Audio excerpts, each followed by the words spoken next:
aja ukurannya. Kalau nggak masuk, hindari. Walaupun siapapun yang berbicara, tapi kalau loh kok bagus ya, dengarkan. Itu aja. Begitu dia ada itu orang yang hari ini itu ngomong di depan saya begini, begini, ya mister, di tempat lain dia ikut lagi sana, di tempat lain ikut lagi sana, tempat lain ikut lagi sana. Itu namanya tidak konsisten. Itu namanya benalu. Ya, di sini tempatnya mantap mister. Di sana di tempat lain apa itu mister Z itu? Di tempat lain itu apa itu mister Z itu? Oh, benalu itu namanya. Tidak konsisten. Di dalam hukum sendiri itu kalau tidak konsisten seperti itu nggak dipakai. Itu beli-beli tadi itu bagus pertanyaannya itu beli-beli. Jadi orang itu beli-beli untuk memahami hukum tidak harus sarjana hukum. Alangkah malunya sarjana hukum menjelaskan hukum tetapi jauh dari harapan.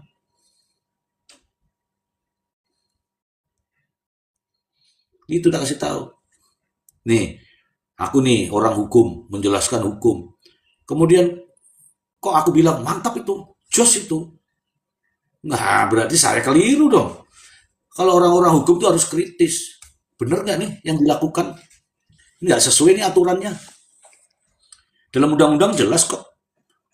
Yang namanya ahli harus dihadirkan di depan persidangan untuk ya didengarkan keterangannya sesuai dengan keahliannya. Itu undang-undang. Tapi faktanya ketika ada seperti itu, apakah protes? Kalau tidak ya udah, nggak perlu lagi didengarkan. Itulah yang namanya kejanggalan. Ngono loh. Ah, Bli, silakan mau ngomong apa? Ini ada mau disapa dulu nih, Bli. Ini ada Prof. Imran, silakan. Assalamualaikum, selamat malam, Bang Prof. Imran. Bang Bibi, Bang Agus, apa? Kalian, siapa tuh yang di atas tuh? Palestina. Mr. G, lanjut. Itu yang di atas tuh jel-jel. Terus ya, Mbak oke, Jelita. Jadi begini, Mr. G. Oh iya, oke, ya. Kalau saya menilai, Mr. G, dari ya teman-teman lah kita sebutkan ya, teman-teman yang berlatar belakang hukum, mereka paham itu, Mr. G. Namun saya menilai ya biasa loh, Mr. G, yang biasa menjalin hubungan baik dengan APH, Mr. G. Penegak hukum, Mr. G, baik itu kejaksaan, kepolisian, biasalah untuk bergandeng tangan, Mr. G, kan kita kan paham juga itu, Mr. G, kan bukan tapi mereka kan penyampaian itu tidak objektif, menunjukkan bahasa mereka bukan seseorang yang independen di dalam ilmu pengetahuan hukum gitu, Mr. G, sehingga hal yang aneh mereka lumrahkan, kan itu di situ kita menilai, Mr. G, kan. Ya, lanjut. Jadi bukan mereka tidak paham, tahu, Mr. J. Kalau saya menilai tahu, paham. Namun ya itu yang disampaikan mereka, kan. Ya biasa, Mr. J, kalau kita advokat ini kan banyak juga sistem, Mr. J, kan ada yang profesional, ada yang tradisional, Mr. J, kan. Ada yang ya kan seperti itu, Mr. J, kan. Ya. Nah, itu kalau saya menilai, Mr. J.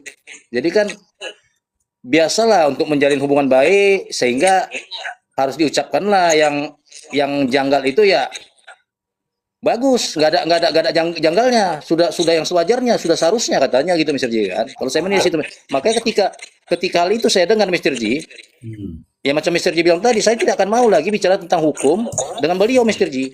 Atau kalau memang mereka berbicara tentang hukum, saya bagus tidak usah masuk komal beliau gitu, Mr. J. Iya. Itu bagi saya, Mr. J. Iya. Boleh, Pak. Kadang-kadang berteman boleh. Saya berteman akrab dengan Prof. Imran, saya tetap mendengarkan. Kalau masuk akal saya masukkan di kepala saya. Kalau nggak masuk akal, ya untuk apa saya gunakan, kan begitu. Ini artinya begini. Jangan hanya gara-gara kedekatan sehingga justru menjadi pengkhianat daripada undang-undang itu. Ini lebih. Undang-undang mengatakan harus. Undang-undang mengatakan harus. Undang-undang yang mengatakan tuh harus. Artinya apa itu? Beli. Saya tanya, harus itu artinya apa? Ya harus itu wajib, Mr. J. Tidak boleh tidak, Mr. J. Oke, harus itu wajib. Tetapi dia itu bisa menerjemahkan begini, nggak apa-apa, itu kan bunyi undang-undang, itu kan teori. Itu kalau begitu sudah pengkhianat namanya. Demi kedekatan tadi, hal-hal yang harus, hal-hal yang wajib, hal-hal yang sudah baku tidak perlu diterjemahkan, dia jadikan pengertian lain. Itu namanya pengkhianat. Makanya nih kalau orang-orang, saya pengajar ya, saya pengajar. Kalau saya sampaikan kepada mahasiswa harusnya itu wajib. Kalau Anda nggak lakukan ya sama seperti Anda itu ketika terkait dengan agama itu. Ya, tidak bisa itu lompat sana lompat sini. Itu. Nah, kalau dia sudah menafsirkan demi kepentingannya sendiri, itu namanya pengkhianat. Yang dikhianati apa? Undang-undang. Paham ya sampai di sini ya, beli-beli ya. Paham Sergi. Nah, maksud saya kalau sudah paham, jalankan Pak. Jadi gini, jadi orang tuh begini. Ntar saya gedekin saya dulu, biar kuman-kuman tuh pada mutar gitu loh maksudku tuh. Gini jadi orang itu. Paham, paham. Paham itu di mulut, oke? Kemudian di hati nih, iya ya. Oke? Oke ya. Kemudian pelaksanaannya, ya tetap iya. Itu namanya konsisten. Mulutnya ngomong apa, hatinya mengatakan apa, pelaksanaannya melakukan apa. Jangan, ya Mr. Z, tapi di tempat lain, oh Mr. Z itu diancuk. Nah, itu kan, jadi kita menilainya gimana itu? Itu namanya inkonsisten. Mau kan kalau konsisten? Ya harus konsisten, kita ini manusia harus konsisten. Hari ini saya mengatakan iya, karena sesuai dengan undang-undang. Hati saya mengatakan iya, sesuai dengan undang-undang. Pelaksanaannya, kalau ada orang yang mengatakan itu harus itu tapi tidak dilakukan, ya saya harus tentang. Karena apa? Karena tidak sesuai dengan undang-undang. Ngono loh. Ya, ini langsung Prof. Bagaimana menurut pandangan Prof Imran? Biar lengket dulu. Selamat malam. Malam Prof. Iya, Mr. Ji, kita ngomong apa nih, Mr. Ji? Bingung ya. Ini tadi, Iya, itu sih. Itu dia. tadi beli-beli bilang, bagaimana kalau ada orang yang katanya paham hukum tapi kok membelok-belokkan hukum? Ah gitu, Prof. Oh Intinya, ya. silakan. Tapi Mr. Ji, Abah udah ngomong belum, Abah? Kayaknya Abah belum deh. Abah belum tadi. Abah ini sekarang Abah. Iya, Abah. makanya Abah belum. Prop dulu, nggak apa-apa. Oh, siap. Ya, siap. selamat malam Ya. semuanya. Ya, silakan Abah. Ya, jadi tadi kan sudah pada bersuara. Namanya konsisten ya, jangan di depan berbicara begini, di belakangnya lain lagi. Nah, itu termasuk golongan-golongan munafik tuh yang seperti itu. Nggak boleh terjadi. Ya, kita kan selalu membahas bukan menjelekan orang ya, tapi lebih kepada fakta persidangan. Nah, kita cermati bersama apakah ada kejanggalan dari semua sisi itu. Ternyata mayoritas mengatakan banyak kejanggalan. Nah, kalau seperti yang tadi dikupas mungkin dia bukan lagi berbicara praktisi, tapi lebih berbicaranya kepada Markus gitu. Jadi kalau Markus itu bedanya dengan praktisi kan, kalau praktisi itu kan profesional. Kalau Markus menghalalkan segala cara, itu bedanya. Jadi apapun yang penting gua seneng perkara orang lain menderita, padahal dia juga kan di bawah sumpah. Untuk merebut sesuatu itu di bawah sumpah. Tidak boleh dilanggar. Nah makanya carilah lawyer-lawyer yang profesional, bukan yang hanya mencari tradisional semata. Sementara pembukanya itu dulu Bang Ji. Baik, Abah. Maaf teman-teman ya, ini Abah lagi capek karena seharian berdiri di situ ya. Terima kasih Abah. Itu sudah Prof. Abah sudah sampaikan itu. Jangan jadi tradisional kalau sudah menjalankan profesional. Ya kan Prof? Ya, ya. Jadi sebenarnya begitu. Saya sebenarnya setuju sih sama semuanya. Jadi kalau hukum itu ada spiritnya sebenarnya, Mister Ji. Hmm. Ada spiritnya, ada juga apa namanya batasannya. Batasannya. Contoh kalau misalkan dia hukum acara pidana, itu dia ada legalitas formilnya, ada asas legalitasnya ya. Nah, kalau di pidana, kalau misalkan dia apa namanya hukum materialnya, berarti ada juga asas asas apa namanya asas legalitasnya, asas legalitasnya. Itu sebenarnya sih Mister Ji. Ah, saya kadang-kadang kalau mau ngomong begini tuh, kadang-kadang apa ya, terlalu gimana ya, terlalu di saya dubbing terus ya Mister Ji, kenapa ya? Apa namanya? Ya, saya kadang-kadang sebenarnya bukan pengen terlalu akademis, cuman kadang-kadang kalau kita bicara hukum itu kan kita bicara kerangka berpikir ya Mister Ji ya, konsep berpikir ya. Karena itulah yang kemudian kan diterapkan dalam proses kan. Contoh, kalau kita bicara apa namanya hukum KUHAP ya, KUHAP itu kan sebenarnya ada asas legalitas formilnya. Itu bisa kita merefer pada pasal 2 ayat 1. Acara pidana hanya dapat dilaksanakan berdasarkan peraturan perundang-undangan. Berarti hanya didasarkan pada peraturan perundang-undangan. Di luar dari peraturan perundangan kan nggak boleh bisa sih. Nggak bisa gitu loh. Kita akal-akalin kan nggak boleh. Itu nggak boleh. Maka ada prinsip namanya wait motivate for habeas. Jadi ketika pejabat atau usaha negara itu ketika dia melaksanakan fungsinya harus tunduk pada peraturan yang berlaku, peraturan perundangan yang berlaku. Begitupun ketika kita bicara kaitannya dengan legalitas material. Itu pasal 1 ayat 1. Itu ada satu prinsip namanya, apa namanya? Sorry. Asas legalitas pidana ini namanya, saya lupa lagi. Tiada satu perbuatan dapat dipidana terkecuali sudah ditentukan oleh peraturan perundang-undangan. Itu contohnya, setuju ya? Nullum delictum nella puna sine previa lege punale. Jadi tiada pidana tanpa perbuatan. Nah, perbuatan itu dirumuskan dalam ketentuan perundang-undangan. Jadi kalau misalkan ada perbuatan yang memang tidak dirumuskan dalam peraturan perundang-undangan, berarti bukan merupakan perbuatan yang dikriminalisasi oleh undang-undang. Jadi nggak bisa dimintakan pertanggungjawaban pidana. Makanya kalau kita baca putusan, ada putusan kan ada kepala putusan Mr. Ji. Ada ira-iranya ya, demi keadilan berdasarkan ketuhanan yang Maha Esa kan. Nah, jadi proses-proses itu semua, pada akhirnya tuh kita akan diperhadapkan dengan keadilan tadi. Berdasarkan ketuhanan yang Maha Esa. Kita akan diperhadapkan suatu kelak nanti.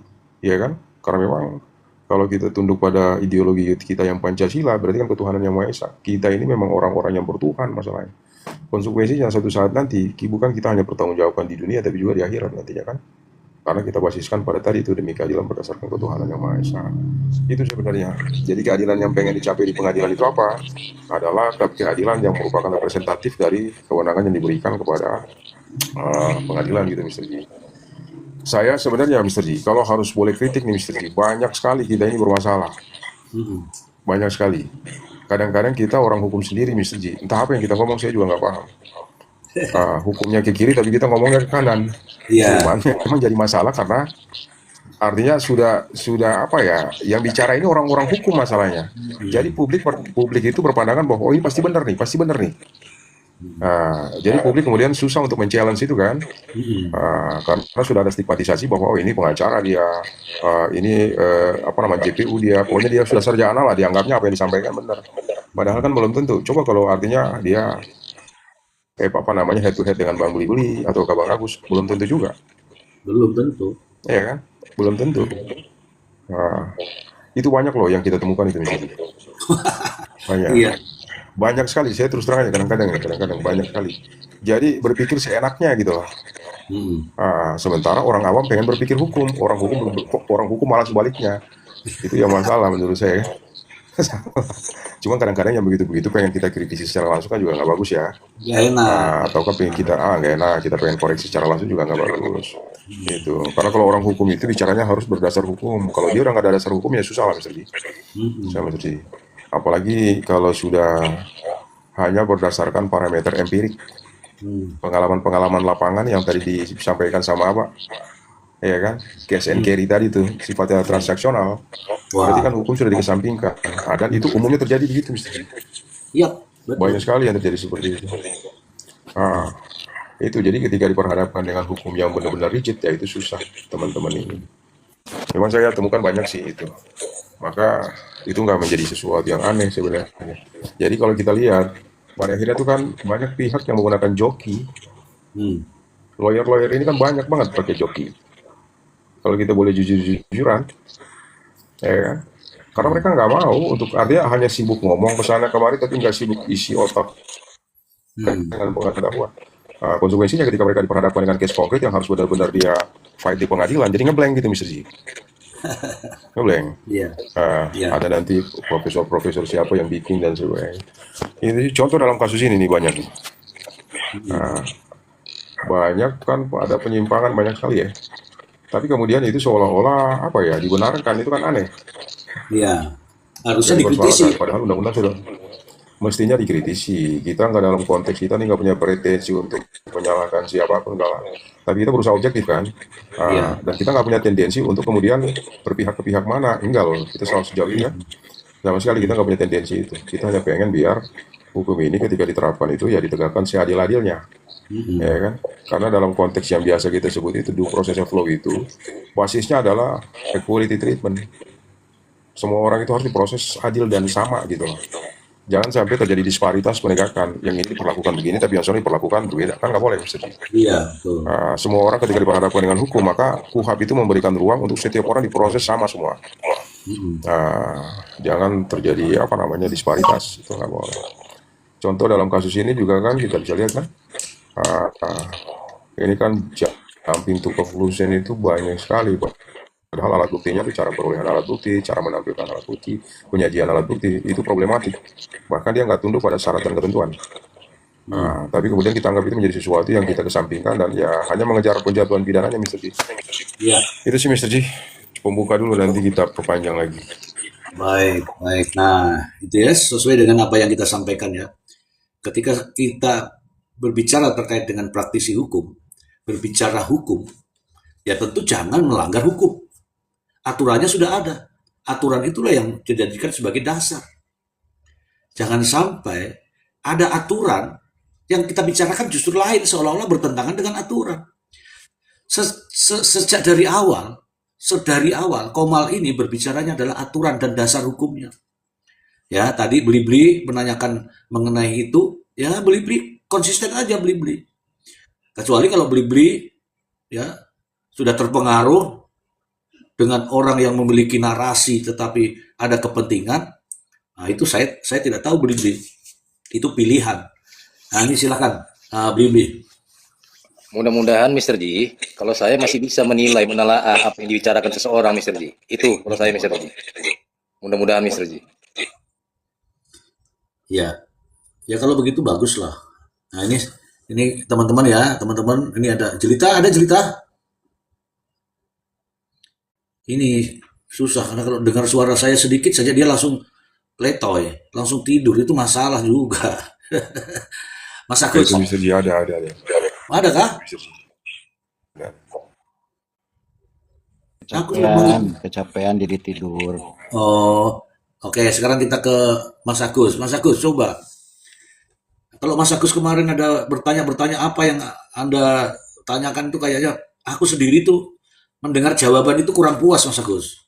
Coba ditanyakan ulang, Mas Agus. Saya ingin kembali mendengarkan itu. Silakan.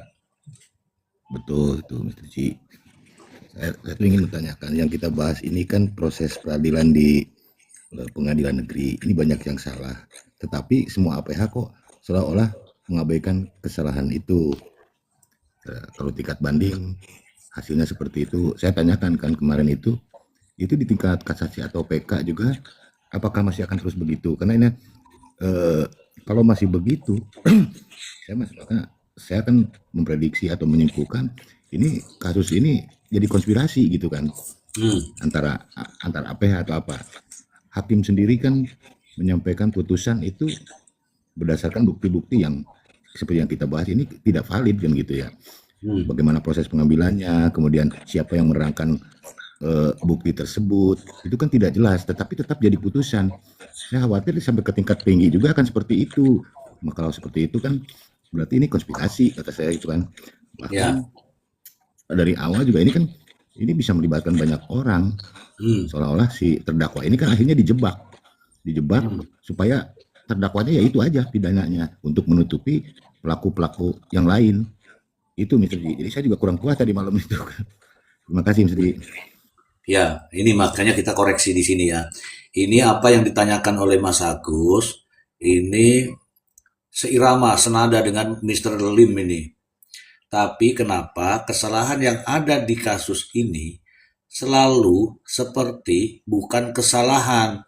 Nah ini Prof, tolong Prof diperbaiki Prof. Silakan. Iya, iya, Mas. Jadi ya sebenarnya kita setuju ya, kita sependapat ya bahwa sebenarnya ada proses yang menurut kita sih proses yang pertama dia unfair, yang kedua itu unprocedural. Kalau dia unprocedural berarti kan dia nggak mengikuti aturan, Mr. Ji. Ya, Dia keluar dari aturan. Konsekuensinya memang banyak sekali kita lihat tuh persoalan-persoalan yang muncul kan. Maka kemudian kemarin itu memang dari pihaknya Anthony itu mengajukan banding. Kita juga nggak tahu sebenarnya apa sih yang ada dalam pertimbangan putusan banding itu. Cuman kalau banding itu sebenarnya begini. ya, Banding itu pertama dia memeriksa berkas perkara. Apa aja yang diperiksa di pengadilan banding itu. Itu antaranya itu begini. Ada paling tidak itu ada 3 hal. Memeriksa berkas perkara, terus memeriksa ulang saksi atau ahli. Yang ketiga itu mungkin menentukan masa penahanan. Kalau dia memeriksa berkas perkara, berarti dia menilai seluruh berita acara, alat bukti dan pertimbangan hukum baik di pengadilan negeri. Yang kedua itu dia periksa kaitannya dengan pemeriksaan saksi atau ahli. Jadi saksi atau ahli yang sebelumnya itu sudah diperiksa, itu kemudian bisa diperiksa kembali. Itu bisa diperiksa kembali. Itu kaitannya dengan baik dia pemeriksaan itu kaitannya dengan formalitas ataupun dengan materialnya. Yang ketiga itu yang kaitannya dengan penahanan. Cuman penahanan kita kesampingkan lah. Konsekuensinya itu ada bentuk-bentuknya, bentuk-bentuk putusan. Satu diantaranya itu menguatkan putusan. Kalau kemarin itu kan dia menguatkan putusan ya. Berarti putusan PN itu ya diperkuat dengan putusan PT. Ataukah dia mengubah putusan? Kalau dia mengubah putusan, itu berarti begini Mr. Ji. Tadinya itu kan 459 Mr. Ji ya. Lalu kemudian diubah sama pengadilan tinggi itu menjadi 458. Diubah. Tapi ada juga membatalkan putusan dan memeriksa sendiri putusan itu. Artinya ketika dia membatalkan putusan dan dia periksa sendiri berarti artinya bahwa putusan itu dibatalkan dan dia menyatakan terdakwa itu bebas. Sebenarnya itu 3 bentuk itu. Cuman kemarin sepertinya hakim pengadilan tinggi itu sependapat dengan hakim pengadilan negeri. Sependapat. Kendati pun kita sendiri juga sebenarnya ngelihatnya kan ini banyak masalah kan pada pemeriksaan itu kan. Banyak masalah. Yang kedua begini Mr. Ji. Saya memang kemarin agak gimana juga ketika saya dengerin itu. Jadi ini kan kaitannya dengan pembuktian. Beban pembuktian itu kan kita tahu sendiri ada pada JPU ya Mr. Ji. ya, Ada pada JPU. Jadi terdakwa itu sama sekali dia nggak dibebankan dengan pembuktian. Tidak ada. Bahwa yang ada itu adalah apa? Alibi. Alibi itu hak. Jadi kalau alibi itu dia bersifat dapat diajukan, dapat juga tidak. Makanya dia fakultatif, bukan imperatif. Kalau imperatifnya itu ada pada JPU. Beban pembuktian adalah pada JPU. Karena yang mendalilkan itu adalah JPU kan. Konsekuensinya JPU yang kemudian bertanggung jawab untuk membuktikan dalil-dalilnya. Membuktikan dalil-dalilnya. Jadi kalau kemarin itu begini, seolah-olah begini. Katakanlah kalau misalkan yang saya dengar ya dari diskusi kita kemarin ya Mr. J ya. Katakanlah kalau di pengadilan tinggi itu hakim pengadilan tinggi artinya sampai pada begini, seolah-olah begini nih. Tidak ditemukan adanya 2 alat bukti yang saling bersesuaian. Seolah-olah dalam kondisi seperti itu pengadilan tinggi ini bingung harus bagaimana dia menjatuhkan putusan. Padahal kan kalau misalkan memang tidak ada 2 alat bukti yang saling bersesuaian, ya berarti kan putusannya kan bebas ataupun lepas. Iya, ya kan? Dakwaan tidak terbukti. Konsekuensi dakwaan tidak terbukti maka apa? Putusan pengadilan negeri itu dibatalkan oleh pengadilan tinggi. Itu putusannya.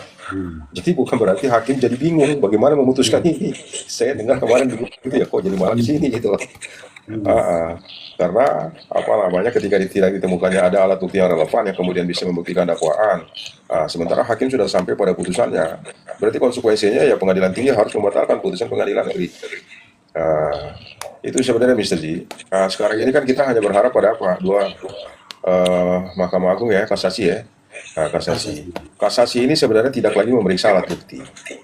Dia tidak lagi memeriksa alat bukti. Yang diperiksa itu adalah apa? Penerapan hukum. Cuma nanti kita lihat apakah penerapan hukum pada alat-alat bukti itu sudah tunduk pada peraturan yang berlaku. Karena kaitannya dengan pembuktian kan bisa sih. Oh itu termasuk eh, termasuk penerapan hukum terhadap keabsahan barang bukti, termasuk terhadap dakwaan, termasuk terhadap kewenangan hakim, dan juga mungkin termasuk wewenang dari jaksa penuntut umum gitu, Prof, ya, diungkap semua di kasasi.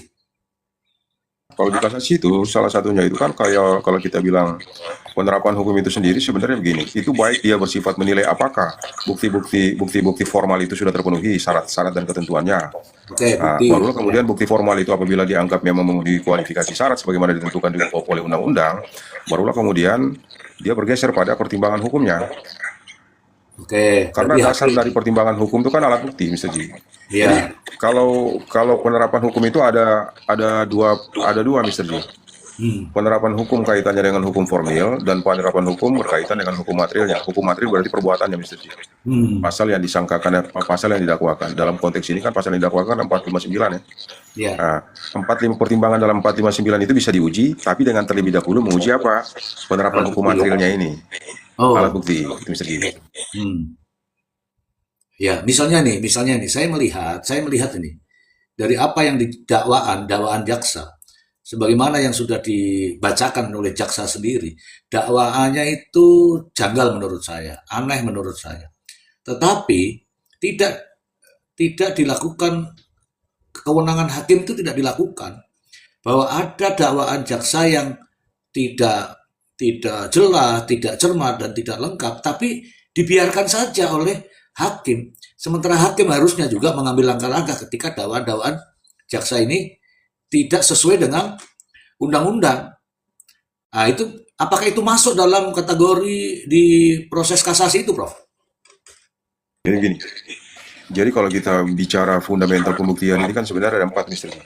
Ya. Tapi saya batasi pada 2 aja. Pertama dia relevan, yang kedua admissible. Kalau relevan itu nggak diuji lagi, relevansi alat bukti dengan pertimbangan itu nggak diuji. Yang diuji adalah admissible-nya, kesahihan dari alat bukti itu. Kira-kira alat bukti itu diperoleh secara sah atau enggak? Yang kedua, alat bukti itu ketika diperiksa, kita sudah memenuhi unsur syarat materialnya apa enggak? Sudah dilakukan uji digital. Kalau misalkan kita konteksan pada alat bukti elektronik, maka pengujian terhadap alat bukti elektronik itu sudah tunduk pada pasal 6 Undang-Undang ITE atau tidak?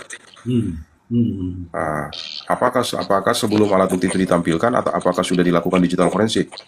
Kalau belum, berarti itu merupakan cacat formil namanya, Mr. Ji.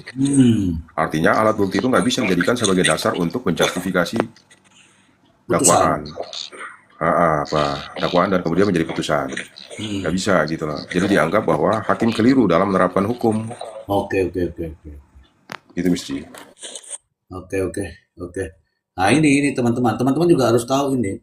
Ya, inilah yang saya katakan. Ini loh yang berdasarkan dengan hukum ya ini, berdasarkan aturan ya ini. Jangan asal pokoknya yang penting sudah 2-0, yang penting sudah 3-0, itu nggak boleh.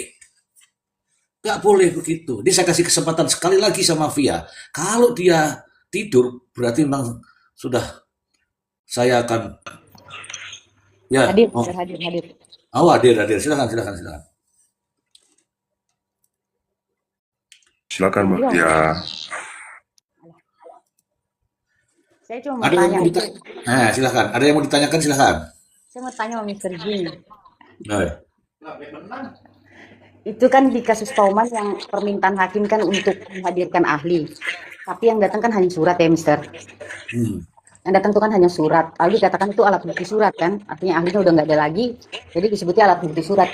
Jadi seberapa kuat alat bukti surat itu, Mister? ya, kalau cuman surat-surat doang nggak diterjemahkan ya repot juga. Terus yang terjemahnya sopo? Prof, tugas Prof. Dijelaskan tuh Mbak Via nanti, jangan sampai nggak bisa tidur itu. Masalahnya dia nggak nanya saya, Mr. Ji. Dia nanya ke Mr. Ji. Coba diulangi pertanyaannya, Mbak. Kenapa kau tidak bertanya sama Prof Imran secara langsung? Masa mantul-mantul ke saya, apa maksud dan tujuan kamu itu? Enggak kan, saya nanya Mr. Ji. Biasanya kan saya nanya sama Prof Edwan. Karena saya mau nanya Mr. Ji gitu. Iya, tadi sudah saya jawab. Kalau suratnya toh, terus yang menerjemahkan siapa? Yang menceritakan siapa? Mono lo maksudku. Prof, tolong diatasi dulu, Prof. Saya nggak sanggup kalau sama dia, Prof. Kayaknya harus Abah yang atasi, tapi sudah. Iya. Mau coba ya. Jadi sebenarnya pertanyaan ini kan udah bolak-balik kita diskusikan ya. Ya, Kalau dia surat ini surat apa maksudnya kira-kira nih, Kak? surat cinta. Surat yang dibikin oleh pejabat oleh pejabat negara ataukah surat apa kira-kira? Iya, yang Surat dari tanah. laboratorium forensik itu. Oke. Oh, itu. Iya, surat itu berarti dibikin oleh ahli ya? Oleh laboratorium forensik. Oh, oleh laboratorium forensik. Ya iya, berarti artinya harus pihak laboratorium forensik juga yang kemudian menjelaskan apa yang sudah dituangkan dalam alat bukti surat itu kan sebenarnya kan. Jadi sebenarnya itu berita acara berita acara pemeriksaan ahli. Nah, konsekuensi berita acara pemeriksaan ahli itu ketika dihadirkan di persidangan dia menjadi alat bukti. Alat bukti itu harusnya dapat dipresentasikan kembali oleh ahli. Dalam sesi itu, ahli ini akan diperhadapkan dengan 3 pihak nih. Pertama pihak JPU, yang kedua pihaknya terdakwa, yang ketiga adalah hakim. Akan dilakukan yang namanya cross eksaminasi. Artinya apa? Para pihak ini akan menggunakan haknya untuk kemudian mendalami apa yang sudah diobservasi oleh ahli dan kemudian dituangkan dalam bentuk alat bukti surat tadi, digital forensik itu. Kaitannya dengan metode apa yang digunakan, yang kedua kaitannya dengan otentitasnya, yang ketiga keutuhan dari alat bukti itu sendiri. Mungkin Bang Ailah yang bisa jelaskan begini nih. Tapi kurang lebihnya begitu. Intinya pertanyaan-pertanyaan bersifat proses eksaminasi tadi itu untuk memastikan adanya validitas dari alat bukti yang sudah dalam bentuk tadi itu surat digital forensik itu. Itu sih Kak.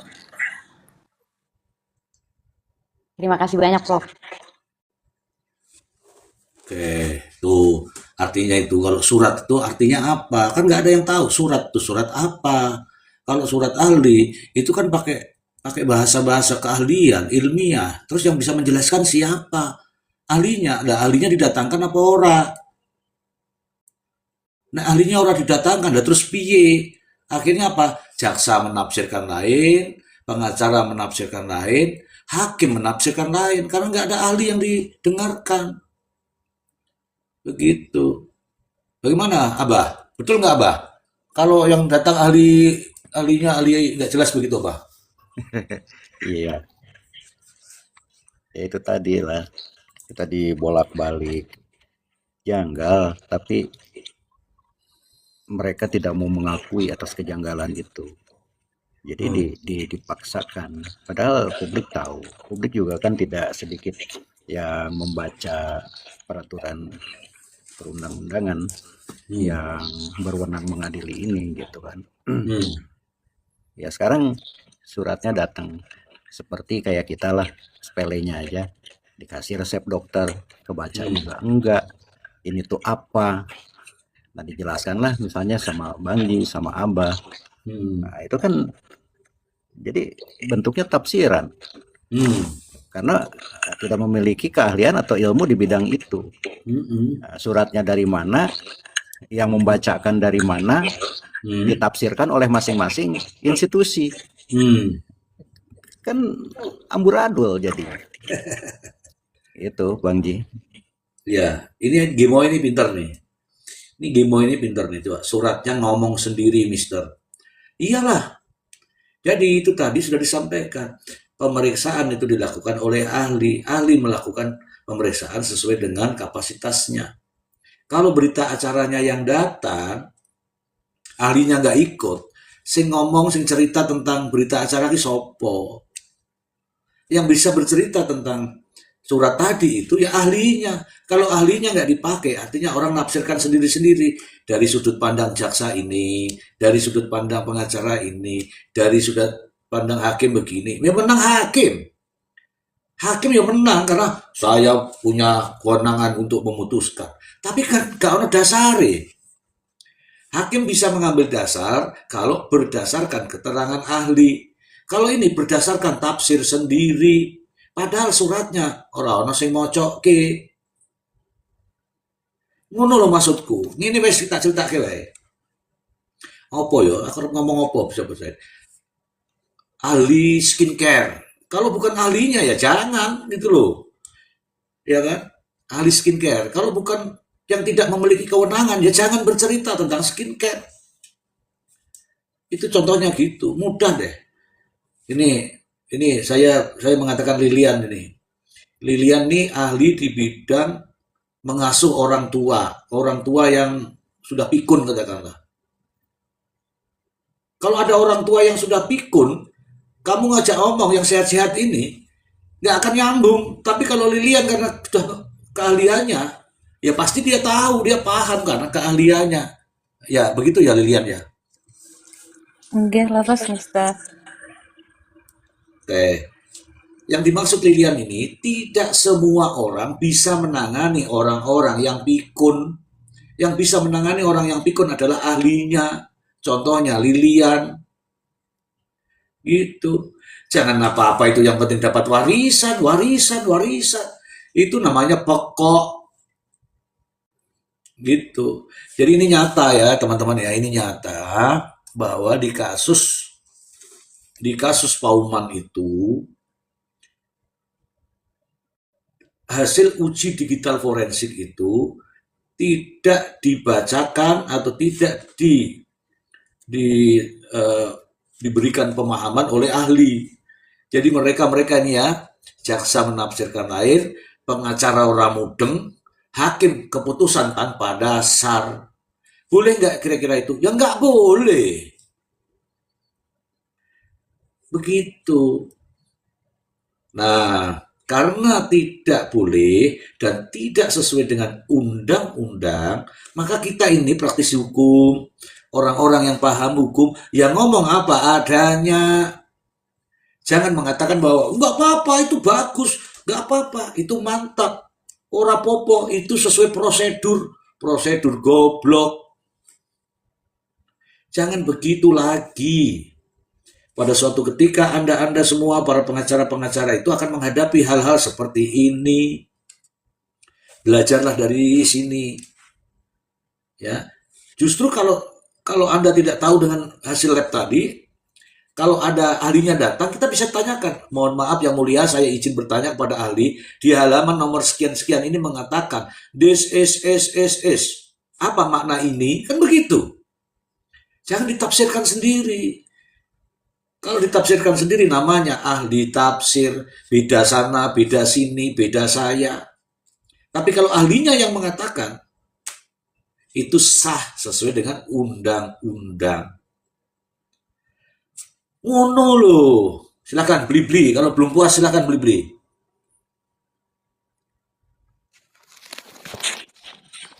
Ya, Mr. J. Nah, itu dia Mr. J kan terhadap yang disampaikan tadi itu masalah digital forensik itu, ya.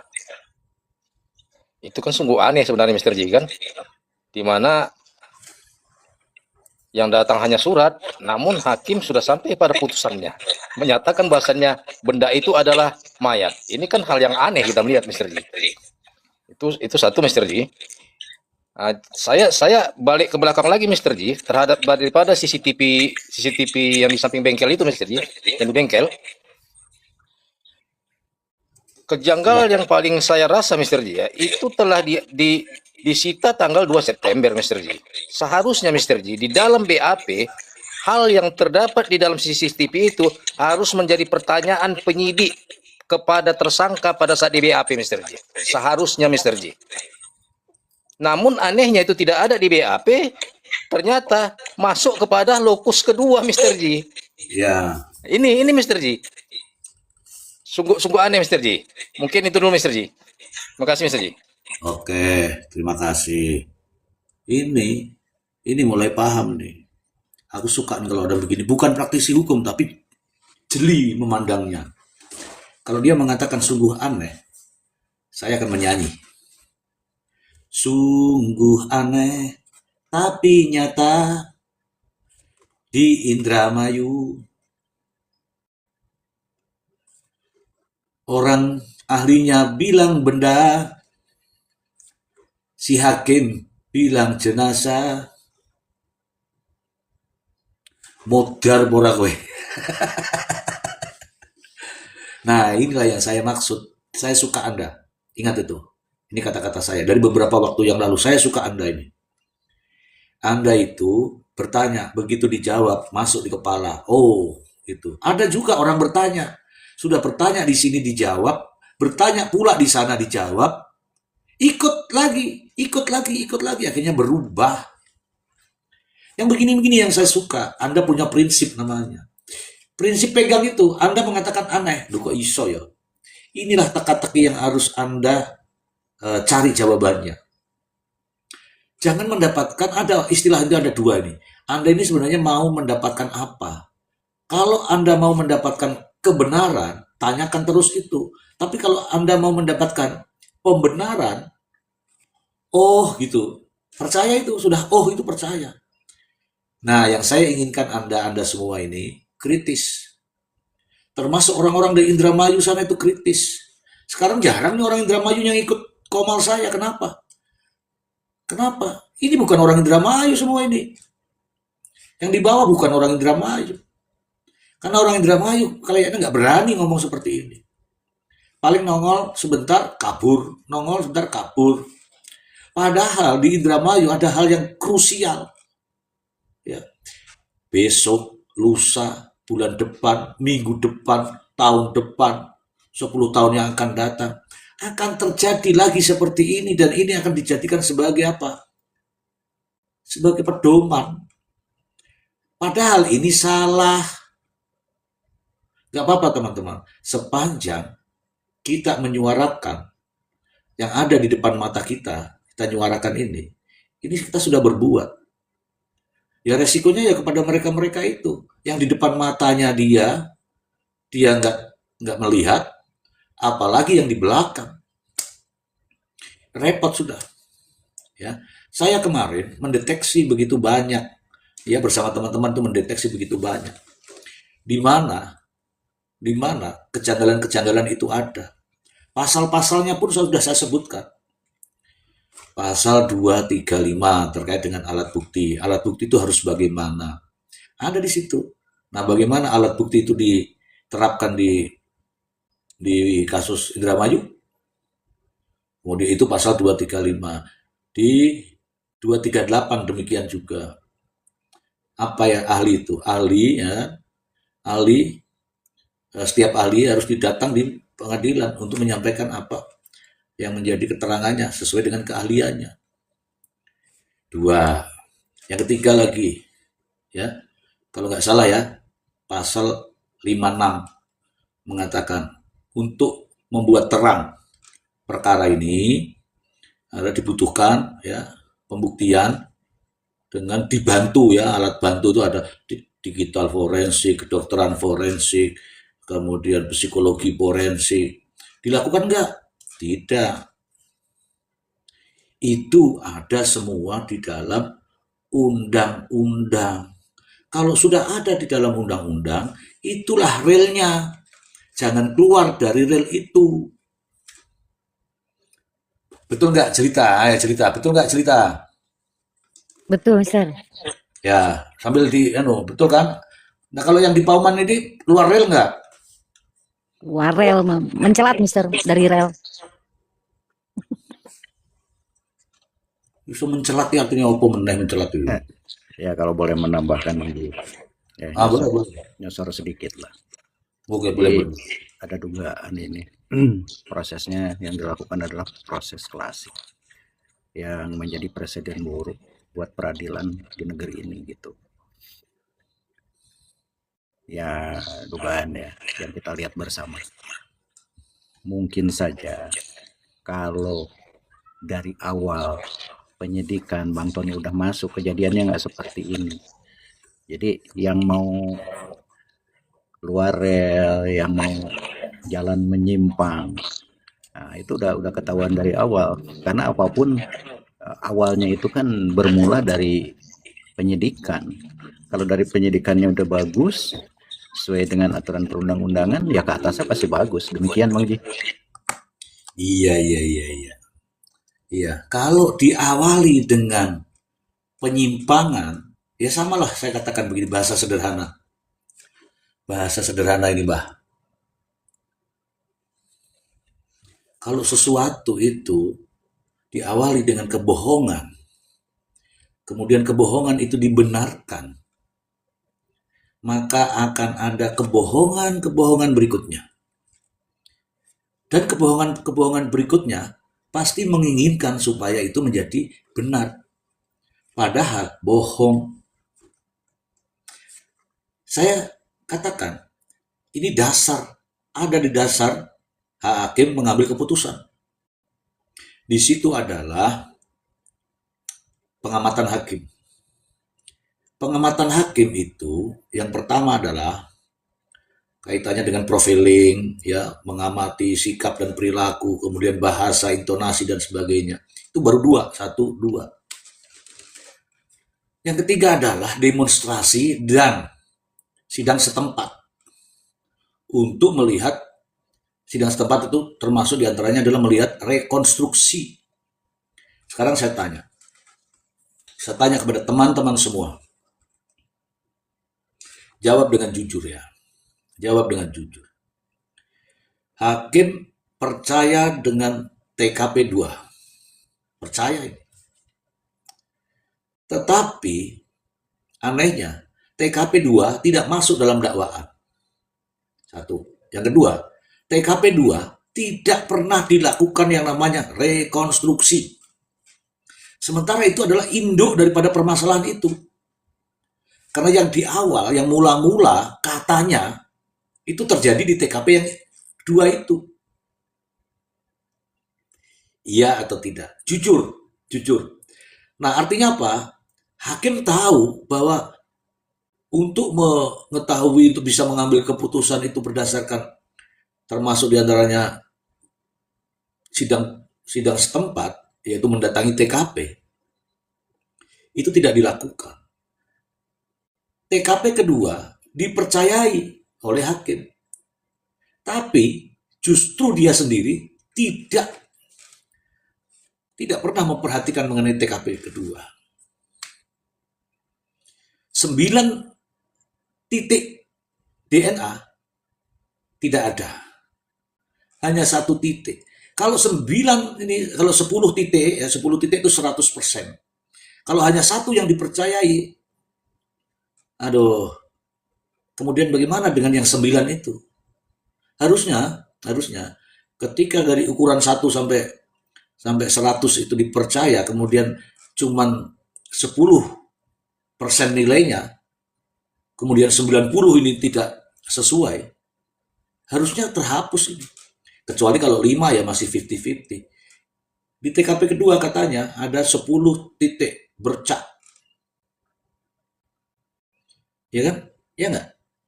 Tapi tak satu pun, kecuali yang gigi tadi katanya itu. Artinya apa? Prosentasenya kecil. Prosentase kecil tapi dipercayai, yaitu masalah. Ini saya senang sekali jika teman-teman yang bukan ahli hukum, yang bukan praktisi hukum, yang bukan sarjana hukum, tetapi memiliki pemikiran kritis. Ini saya suka. Pemikiran kritis seperti ini harusnya dipertahankan. Jangan seperti mereka tahu tapi pura-pura nggak tahu. Ya kan? Paham aturan tapi dibelok-belokin. Ini persoalan ini. Saya sampai detik ini masih konsisten bahwa apa yang terjadi di Pauman Indramayu janggal. Panggil Mr. Z sini, di mana letak kejanggalannya? Saya tunjukkan. Begitu. Betul nggak, Mas Agus? Betul, Mr. Ji. Nih, nambahin aja, Mr. Ji. Saya pernah baca nih di KUHAP juga ya, pernah baca lah, kan saya bukan orang hukum tuh. Baca. Hakim yang sekarang ini kan harusnya menjadi gatekeeper ya nih. Nah, nanti minta diterangkan sama Prof. Emran. Gatekeeper itu jadi semacam pengumpul semua informasi yang dibutuhkan dalam sidang. Jadi bukan hanya cuma melihat isi bukti, tapi hakim juga harus menelusuri bagaimana cara memperolehnya, di mana cara memperolehnya itu sejak dari penyidikan. Jadi kemudian admissibility-nya juga memang itu seperti apa, kan ada legalitas perolehannya, kualifikasi formalnya bagaimana. Sehingga di sini di KUHAP itu ada statement bahwa ahli digital forensik itu wajib dihadirkan. Itu satu. Belum lagi ada dokter forensik juga yang bisa membuktikan semua alat bukti dari satu ini aja yang digital. Itu harus ahlinya. Nah, kemudian kalau ini jadi pertimbangan hakim atau beban pembuktian ini ada di kejaksaan, apakah JPU bisa menjelaskan itu terkait digital alat-alat bukti digital forensik tadi seperti CCTV, WA dan sebagainya. Itu kan tidak, tetapi itu tetap jadi pertimbangan hakim. Kemudian ada yang mengatakan bahwa tidak ada orang lain di sana kecuali Ririn dan Rio. Dari mana mereka tahunya? Kan harus dibuktikan itu. Dan siapa yang membuktikannya kan harus ahli. Pertanyaan ahlinya memang diundang apa cuma diminta suratnya aja? Begitu Mr. Ji. Terima kasih. Ya, bagus ini Bang Agus.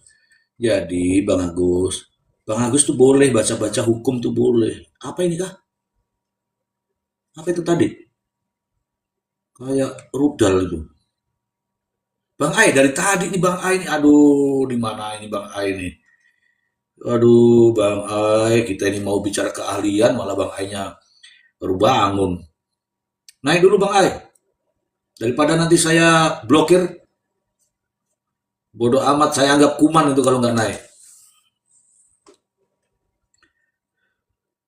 Ngurusi anak baru pulang dari luar negeri. Kembalikan ke luar negeri. Lebih enak di luar negeri daripada di sini. Ayo, kembalikan.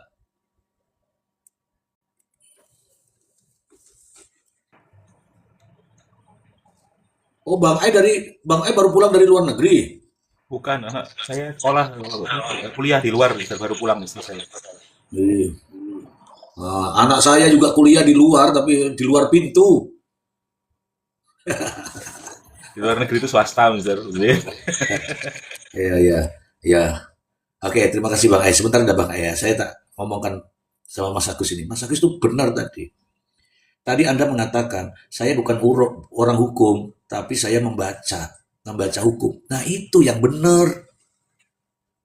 Kalau nggak sempat membaca, di sini gabung, tanya. Orang itu jangan bilang begini, undang-undang sudah diundangkan oleh negara. Terus bodoh amat dengan undang-undang, jangan begitu. Undang-undang itu ketika sudah diundangkan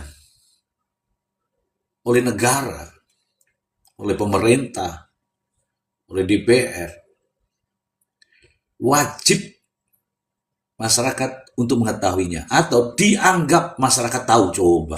Makanya saya sangat suka tadi. Ketika Anda bukan orang hukum tapi Anda peduli dengan hukum, membaca hukum, saya acungi jempol. Daripada orang yang tahu hukum, sok tahu hukum, memahami hukum, tetapi menjelaskan. Agak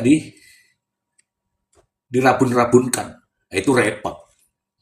Orang-orang yang tahu hukum seharusnya tidak boleh menerjemahkan hukum dengan kepentingan. Contoh begini. Hakim dalam mengambil keputusan wajib loh ini, memperhatikan keterangan saksi, alat bukti, ya kan, yang berkesesuaian. Tapi kalau tidak dilakukan itu, berarti dia tidak berdasarkan hukum. Kalau ada seperti itu, harusnya kita protes. Wah, ini masalah ini. Bukan langsung bilang, orang hukum bilang, udah mantap, sudah sesuai prosedur, sudah jos gandos. Begitu. Jadi, ya, Mas Agus ya, terima kasih. Meskipun Anda bukan orang hukum, tapi Anda peduli dengan hukum, maka belajar sendiri. Membaca sendiri. Ya, Mister. Itu bagus. Ya, nanti kalau ada yang tidak tahu, silahkan ditanyakan. Begitu. Ya, Mister. Oke. Keren nih, keren. Saya sukanya begini-begini. Kalau Anda mungkin butuh apa, mungkin buku-buku lah. Kirimkan alamat, nanti saya akan kirim ke sana ya. Kalau Anda memang butuh ya. Jadi mempertajam aja Bang Ji sedikit ya. Boleh. Jadi tadi kan Bang Ji sempat singgung. Dakwaannya kemana, putusannya kemana gitu kan. Jadi TKP 2 kan di dalam dakwaan tidak disebutkan. Tidak diperdalam. Ya kalau memang itu kan aturan. kalau memang hakim ada keraguan, ya kenapa nggak TKP kedua itu tidak dikunjungi gitu. Nah, begitupun mungkin kalau disilahkan dalam perdata, positanya ke kiri, petitumnya ke kanan. Diterima pula, kan harusnya NO. Begitu, Bang Ji, terima kasih. Baik, nah itu keren. Mengingatkan saya ketika kasus Verdi Sambo. Itu hakim sampai turun ke TKP. Semua hakimnya itu turun ke TKP, memantau TKP, melihat TKP. Untuk apa? Ketika keraguan-raguan itu ada, maka dia turun ke lokasi. Dan tidak malu-malu, dan tidak ragu-ragu. Dari situlah ia mendapatkan keyakinan. Terima kasih, itu masukan yang bagus. Ini ada dari Valen Angel. Wah, Angel apa Angel ini ki macane ya? Sik tak takon sik. Bang Ai. Iya, Mister. Iki lo macane piye nek Valen Angel apa Valen Angel? Kalau lidah kita sih angel, Mister. Nah, terus Ya, ya wis makanya aku. Nah, coba mau disebut juga dibaca angel. ya, dibaca tulisannya dibaca. Wah, Mister Ji, kopi pahit masih senam ya? Kok belum nongol? Oh, iya nih kayaknya nih, aerobik aki-aki. Senam gaya besek. Oke. Ini ke Prof Imran. Prof, saya salut dengan Mas Agus ini, Prof. Dia bukan orang hukum, tetapi dia peduli dengan hukum. Kemudian dia ingin tahu dan membaca hukum. Bagaimana pandangan Prof Imran ini? Keren ini, Prof.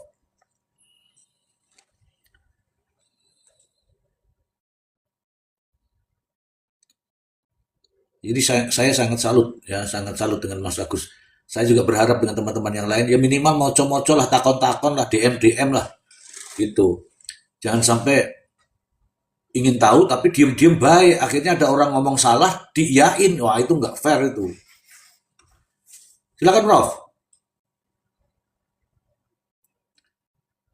Lah ini iki angger krungu suaraku kok mesti turu iki. Nah, beli. Terus dorong gerobak kecapean. Iya, beli. Ya, Mr. Ji. Nah, tadi kan apa yang disampaikan Mas Agus itu saya suka. Yang begini nih, yang orang bukan orang hukum tapi pengen tahu hukum ya begini nih saya suka. Sama juga beli, saya suka itu, ya. Ya itu dia Mr. J kan, artinya Mr. J kita dalam hidup ini kan harus banyak juga mengetahui tentang ilmu Mr. J kan, walaupun nggak bidang kita Mr. J. Setidaknya ya dasar-dasarnya kita memahami Mr. J kan, itu yang paling utama. Iya. Jadi terkait kasus ini Mr. J, kalau kita lihat Mr. J, sungguh-sungguh aneh luar biasa sebenarnya Mr. J. Ya. Sungguh aneh luar biasa. Lokus kedua yang tidak terdapat di dalam BAP maupun dakwaan hadir, kan begitu Mr. J.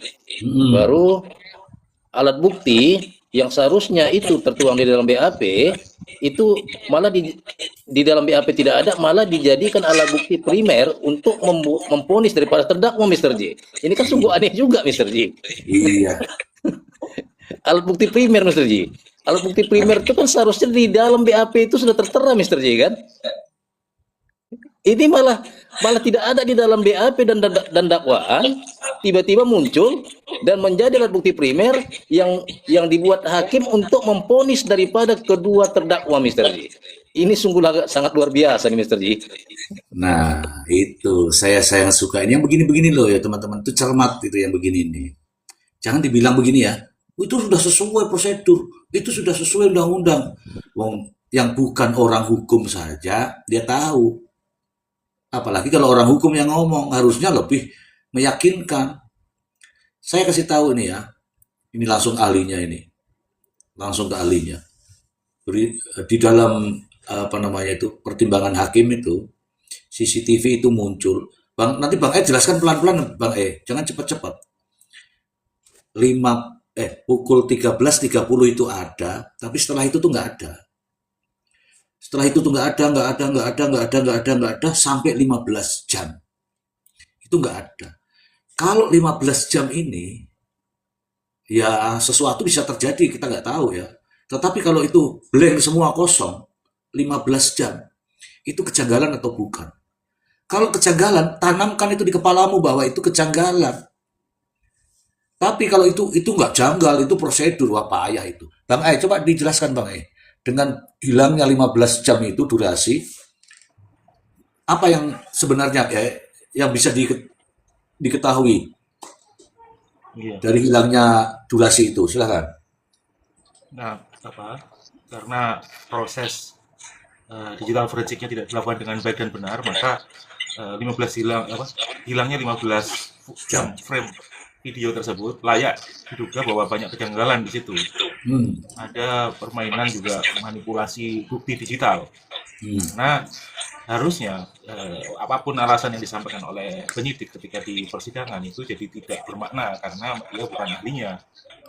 Jadi harusnya dari awal penyidik di Indramayu bekerja sama dengan ahli digital forensik.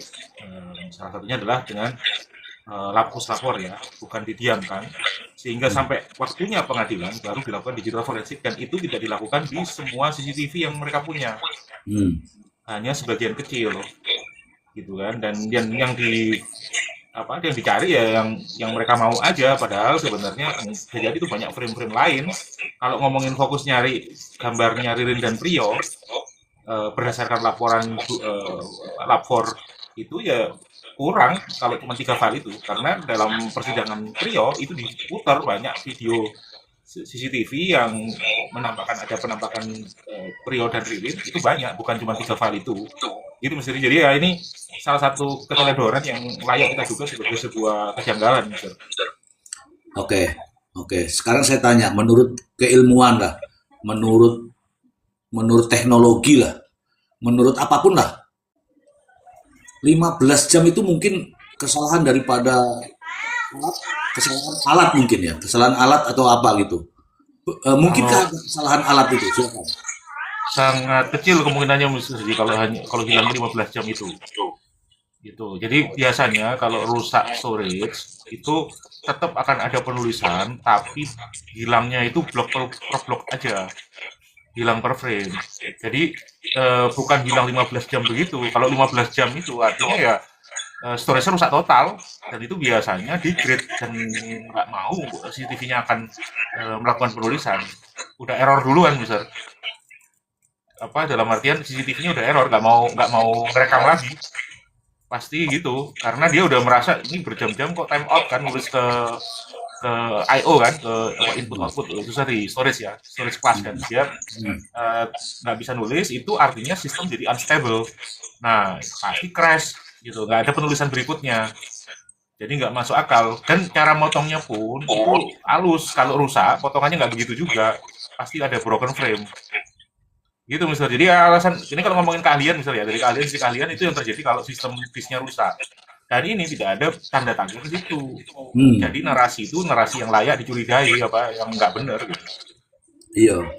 Iya. Anehnya setelah dari 13.30 itu sampai ke 05 itu ternyata ada muncul sosok misterius. Yang sosok itu katanya nih ya, namanya katanya ya teman-teman ya, sedang BAB. Itu masuk akal nggak tuh Bang Ai? Ya, BAB-nya di pinggir kali ya, Mister ya. Iya, tapi kok malah masuk Bang Ai, itu masuk itu kan? Itu yang sayang udah ada, katakanlah, oke lah kita berasumsi ya, katakanlah kata-kata penyidik itu benar rusak. Nah sekarang kan 0501 itu kenapa tidak didalami dari awal? Sudah jelas itu kalau mereka sudah punya semua CCTV itu kan di hari itu kan. Kemudian kenapa dari sisi visual aja, nggak usah sampai digital forensik, visual aja itu sudah menandakan bahwa itu kedua orang ini baik Prio atau Ririn. Salah satunya adalah misalnya yang saya soroti kemarin adalah pakaian. Ya, pakaian yang dikenakan orang masuk ini bukan pakaian Ririn dan juga bukan pakaian Prio. Yang sudah mereka pakai dari sepanjang tanggal 28 sampai tanggal 1 di Adi Syariah itu tidak fit ke kedua orang ini bajunya. Nah, Ririn itu belum pernah ganti baju kalau kita amati dari tanggal 29, 30 dan sampai tanggal 1 itu di CCTV itu. Ririn itu belum pernah ganti celana dan baju. Sementara Prio itu sudah ganti kaos. Celana nggak ganti. Nah, sementara yang masuk ke mana tuh namanya, ke pagar itu di jam 05.01 itu, celananya mirip kayak Ririn. Memang betul celananya mirip kayak Ririn. Tapi tinggi celananya beda sama tinggi celana Ririn. Yang jelas itu bukan celananya Prio, karena Prio pakai blue jeans. Sementara Ririn pakai krem. Yang masuk ke lokasi itu di 05.01 sama pakai krem, tetapi lebih tinggi daripada celananya Ririn. Ririn kira-kira 7/8 ya. Sementara si siapa ini namanya? Sementara yang masuk ke pagar itu kira-kira 5/8. Tepat di bawah dengkul ya, di bawah lutut ya. Sementara si Ririn celananya itu di atas mata kaki, di lutut, di betis, sorry. Dia celananya lebih rendah lagi. Nah, ini dari sini aja sudah menambahkan tanda-tanda bahwa ini beda orang. Nah, bisa juga langsung kalau ketika di digital forensik diukur tingginya. Ada alatnya kan, ada software-nya untuk membantu itu mengukur tinggi. Nah, itu bisa dilakukan lihat software. Apakah itu betul tingginya Prio atau tingginya Ririn gitu. Nah, dari situ akhirnya kan dari bukti bahwa ini orang lain gitu. Nah, kemudian kenapa kok fokus ke cuma kedua orang ini? Padahal itu sudah masuk ke persidangan dan itu jelas itu orang lain. Walaupun mukanya tidak bisa dilihat, tapi dari sisi pakaian dan dari sisi tinggi badan itu sudah jelas bukan kedua orang ini. Kira-kira gitu, Mas. Oke, saya simpulkan bahwa Anda percaya bahwa bukan Ririn, bukan Prio, tapi ada orang lain, begitu ya? Iya, Mister. Ya. Kalau ada kata-kata ini ada orang lain, itu dibiarkan, diabaikan, harus diungkap. Ya harus diungkap, Mister. Nah, Kan dia ada di lokus sama tempusnya kan di TKP 1, Mister. iya, Layak dicurigai. iya, oke. Sekarang Aku kita izin nanya, Mister. ke Mbak Via. Silakan Mbak Via. Siap. Bang Ai, aku mau nanya dong, Bang Ai. Dengan kualitas CCTV yang seperti itu, yang 0501 itu, masih bisa nggak dikenali wajah orang yang ada di dalam CCTV itu atau face recognize dengan kualitas yang seperti itu? Mungkin ya, tapi ya agak sulit sih karena itu terlalu jauh sih ya. Cuman minimal tadi ya, profiling tinggi badan, pakaian dan sebagainya itu sudah bisa jadi tanda itu sebenarnya. Tapi gini, prinsipnya begini, kalau profiling itu mau nyari wajah ini biometrik ini mau match sama wajah seseorang itu agak rumit kayaknya, terlalu rendah resolusinya ketika di zoom. Tetapi kalau mau cuman sekedar ini bukan si A dan si B, itu mungkin bisa dilakukan. Jadi untuk menguji negatifnya ya, bukan menguji positifnya, itu mungkin bisa. Si A si B itu siapa? Si A si B itu siapa? Ya kira-kira misalkan ini bukan Prio dan ini bukan Ririn, nah itu bisa dilakukan. Oke. Tapi kalau mencari ini si X, nah itu nggak bisa mungkin karena resolusinya terlalu rendah. Oke. Itu Mbak Via, jadi dia bukan Prio, dia bukan Ririn. Siapakah dia? Bukan tugas kita. Tugas mereka. Mereka mau apa enggak? Gitu loh. Via. Siap, Mister. Terima kasih, Bang Ai. Gimana? Via, sudah puas? Sudah, Mister. Wah, dia nggak mau dijebak nih. Langsung sudah selesai berarti. Prof. Imran masih ada di standby di situ, Prof. Imran.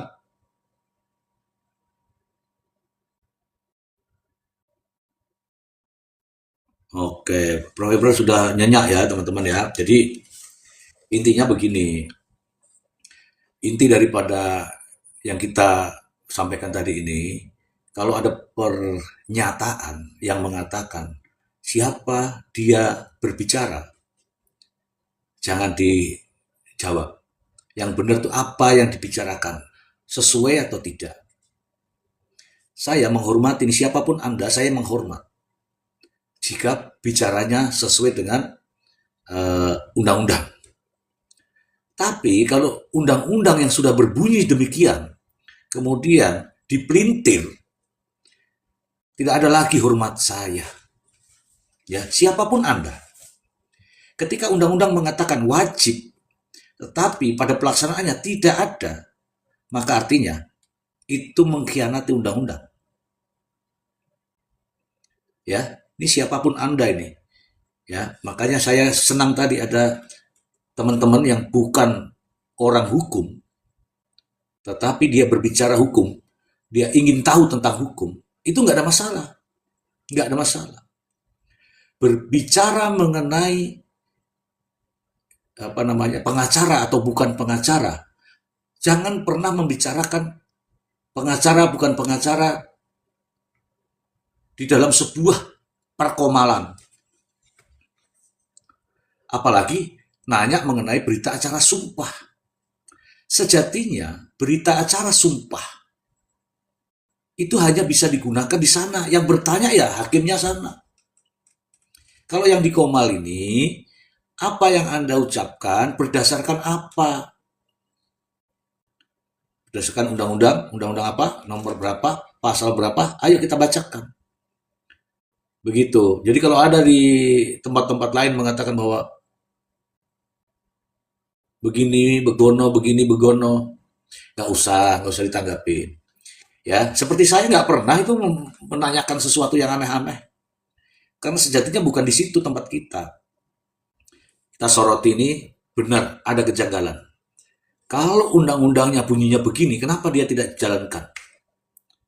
Itu aja. Oke, saya ingin Mas Agus.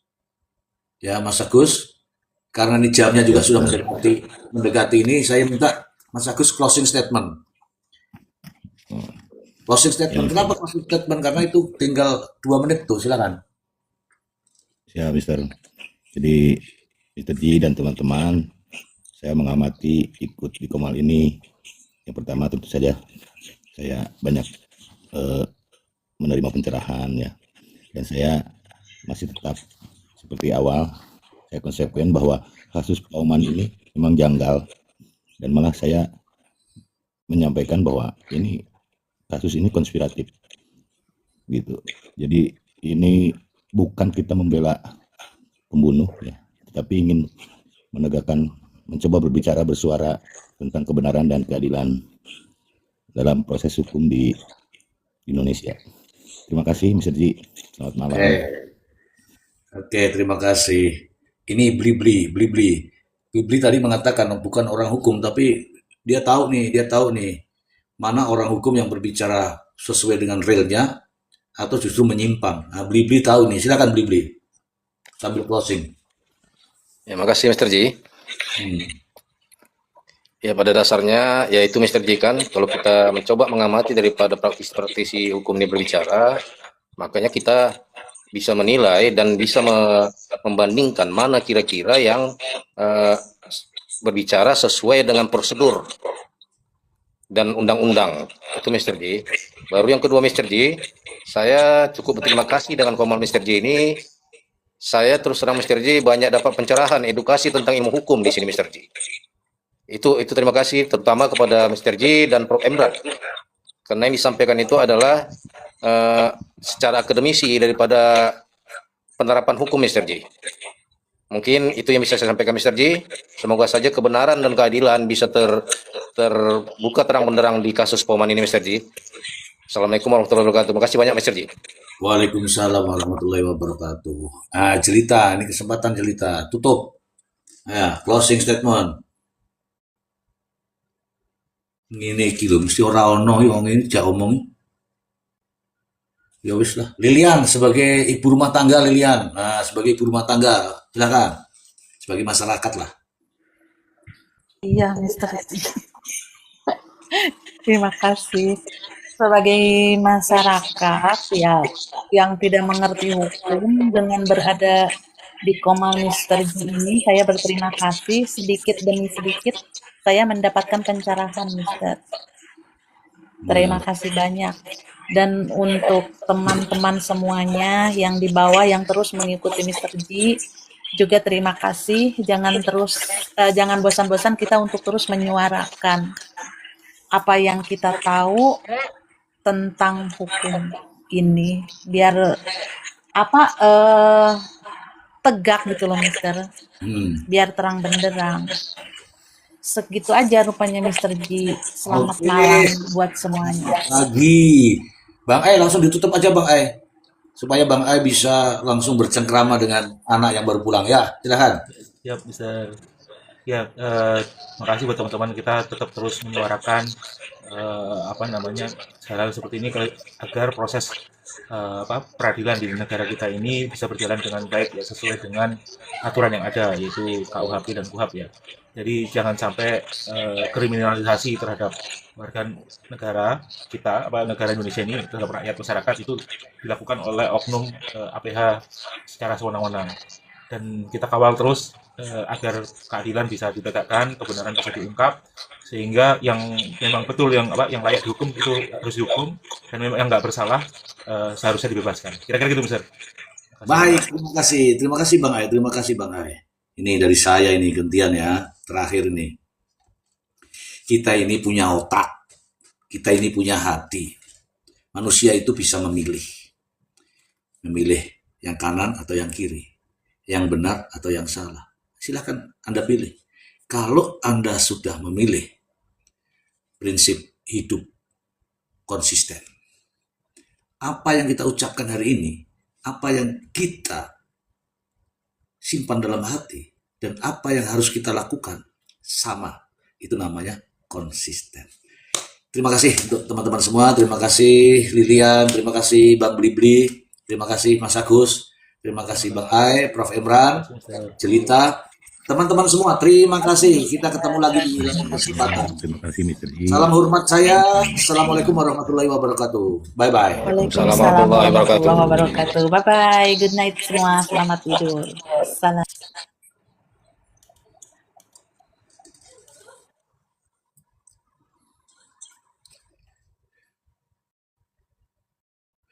Wis angel, padahal baru aja bertanya. Mr. G, saya ingin bertanya Mr. G. Oke, silahkan. Setelah bertanya, kok bisa ya? Habis bertanya itu langsung tidur itu bisa. Inilah. Ini. Tadi kan teman-teman lihat sendiri toh. Mr. G, saya mau bertanya. Mr. G, saya mau bertanya. Bang Ai, saya mau bertanya. Bang Ai, saya mau bertanya. Setelah bertanya, tidur. Kalau ada kopi pahit, saya ingin bertanya, terus tidur. Akhirnya mimpilah dia sama Bang Kopi Pahit. Ini fakta ya teman-teman ya, saya tidak mengada-ngada, ini fakta. Untuk apa saya mengada-ngada, faktanya memang dia begitu.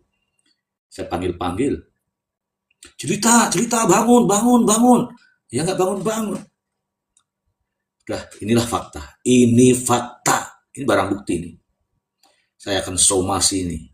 Ini sudah ke 227 pelanggaran keras ini. Pantas saja, Mr. G, aku mau numpang tidur ya di Komalnya. Wah, numpang tidur Komal. Kacau ini. Oke deh, saya laporkan besok. Bye-bye.